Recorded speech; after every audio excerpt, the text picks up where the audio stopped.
As I mentioned earlier, the court has had the opportunity to read the letters, and I listened carefully for those who spoke on behalf of Mr. Cooper, as well as those who spoke for Elijah McClain. And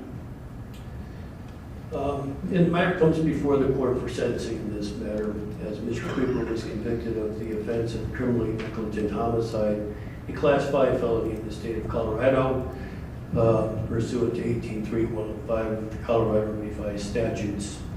The court may impose a sentence anywhere between probation or a sentence of 1 to 3 years in the Department of Corrections, followed by a 2-year period of parole. The court mentioned this at another sentencing hearing, but I think it was mentioned here during the sentencing arguments that criminally negligent homicide is not considered a crime of violence by the Department of Corrections. So the truth in sentencing is that one who goes to the Department of Corrections is eligible for parole after serving approximately 37% of that sentence, and eligible for a sentence to a community-based sentence even sooner. So, and the court has taken all that into consideration. Mr. Cooper, you have 49 days within which to appeal your conviction. If sentenced to incarceration, you have 126 days within which to request a modification of your sentence.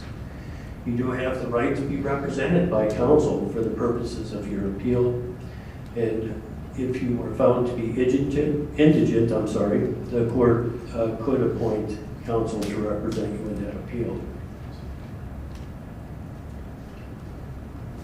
I don't intend to reiterate the evidence that was presented at the trial. Suffice it to say that the body cam videos were painful to watch. And here, the court doesn't find, and the jury didn't find from the evidence that Mr. Cooper purposely gave Elijah McClain the overdose of ketamine. I think the way that Mr. Slaughter has characterized it is indifference. The court sees it based upon the verdict of the jury as negligence. Certainly, Mr. Cooper injected Elijah McClain with an amount of ketamine that was more than the protocols called for a person of Elijah McClain's size and weight. What was clear from the body camera videos was that Elijah McClain was in an acute medical condition prior to the injection. And as was mentioned, the life of Elijah McClain mattered and matters. It's almost unthinkable the way things rolled out is the facts and circumstances in this case. And I've tried to put some sort of label on it, and I'm unable to do so other than I watched this movie a long time ago called The Butterfly Effect, and it starts with the contact with Aurora police officers, and things, rather than getting more calm or better, just seem to get worse every moment for Elijah McClain. The court also notes the somber reality, unfortunately, that there was no effective protocol, at least none that were used with respect to the transfer of command, in this case, between law enforcement and the medical personnel in situations like this. And as a human being, certainly, I understand Ms. McClain's words when she says, you know, we've got protocols, we've got policies, and we've got rules, but we also should hopefully, in situations, in dire situations, indulge in the best agents of our nature, our human instincts to help people.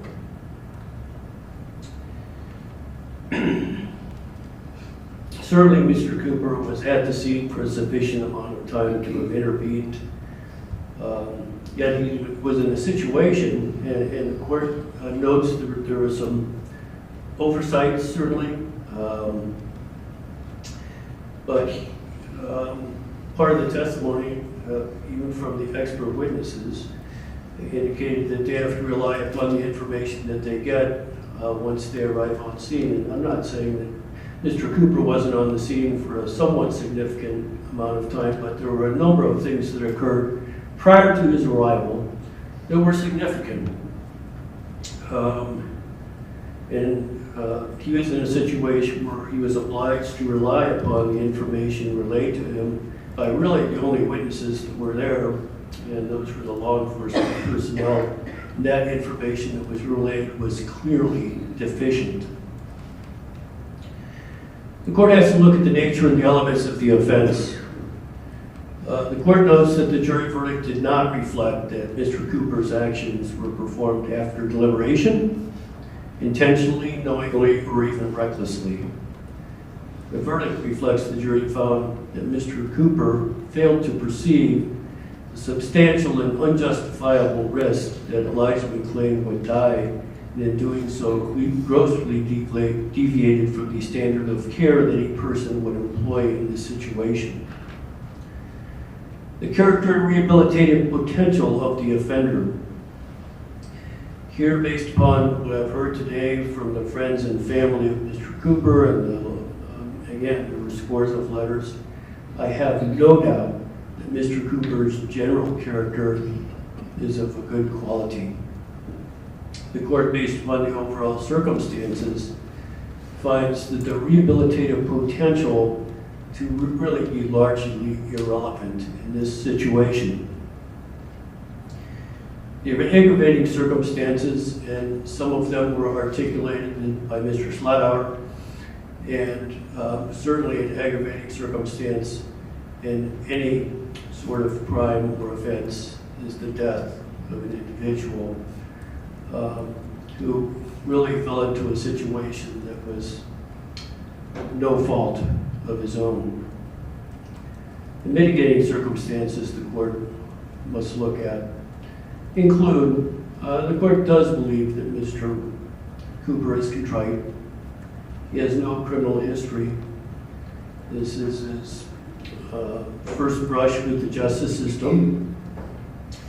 And further, that he has dedicated his life to helping other people, but those efforts weren't terribly apparent on the night of August 24th.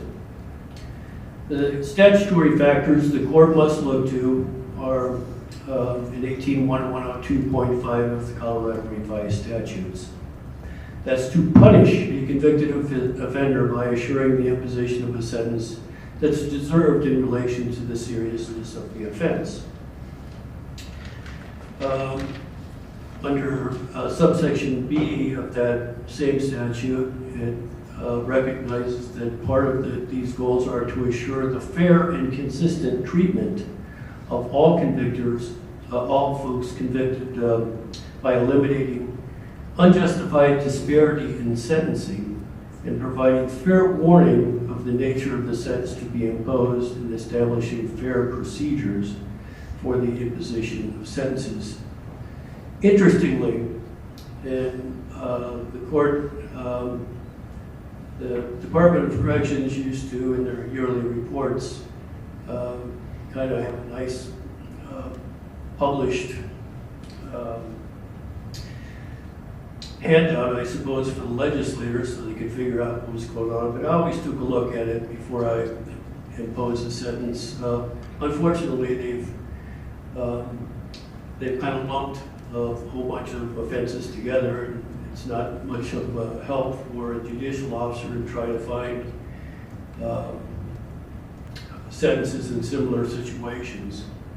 I did my best.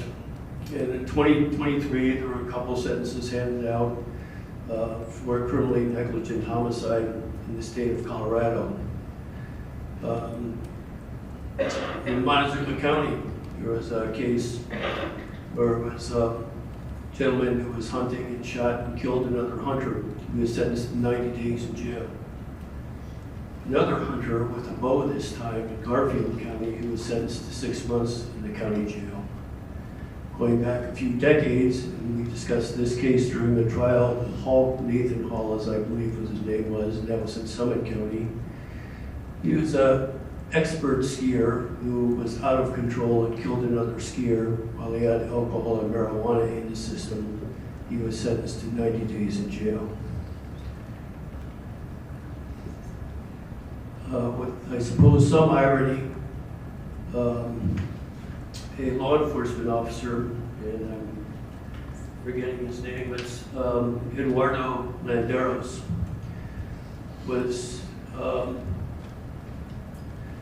don't know if he was a rookie, but he was mighty close to it, a police officer who was responding to a non-emergency call in the evening in a relatively busy neighborhood, going nearly 100 miles an hour with no lights and no siren.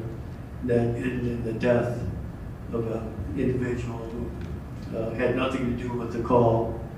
Mr. Landeros was sentenced to a year and a half in the Colorado Department of Corrections.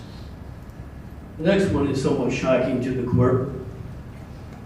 And it's, I suppose there are a few parallels, but the situation in this case was a physician, Dr. Kim, who his patient was put under anesthesia for a cosmetic surgery. That patient, who was 18 years of age, became non-responsive, and Dr. Kim instructed his staff for a period of 5 hours not to tell anybody. Eventually, after 5 hours, Dr. Kim figured out somebody better be called so this young woman could be taken to the emergency room, where she lived in a vegetative state for a period of time before she died. Dr. Kim was sentenced for the count of attempted reckless manslaughter, also a Class 5 felony. And I'm sure there are circumstances that the court is unaware of, but Dr. Kim's sentence was 15 days, which, again, I'm sure there were other circumstances that were much different than what the court saw in this case. Under C, to prevent and promote respect for the law by providing effective deterrence to others who are likely to commit similar offenses. And I'll take that into consideration. There's certainly some relevance.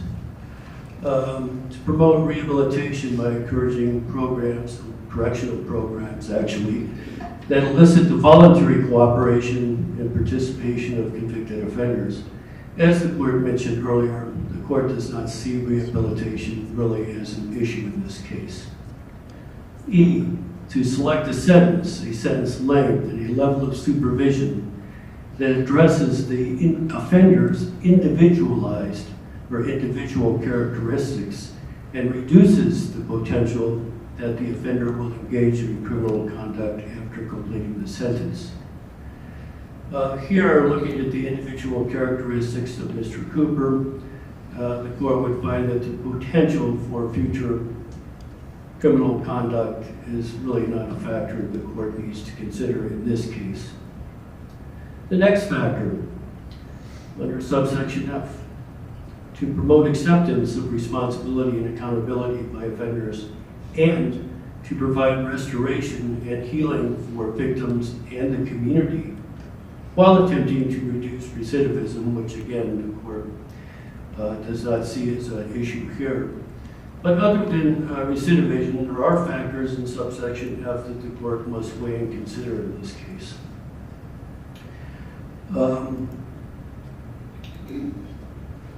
Somewhat unusual after being on the bench for 18 years, named criminal for at least half or more of that, and being faced with a situation where you have somebody who has really dedicated his life to helping other people, and yet being involved in a case of this nature where a young man died for really no reason. And at least from the courts listening to the numerous experts from both sides who testified in this case, it occurs to the court that it didn't have to happen. It could have turned out much differently. In this case, the court, in weighing all of those factors, is going to impose the following sentence. The court's going to impose a 4-year probationary sentence. As a determined condition of that probationary sentence, Mr. Coop will serve 14 months in a work release program. He will complete 100 hours of useful public service. The court will stay the sentence in this case until June 7th. That should give Mr. Cooper plenty of time to make arrangements that, if possible, he will be able to continue his employment. That's going to be the sentence of the judgment of the court.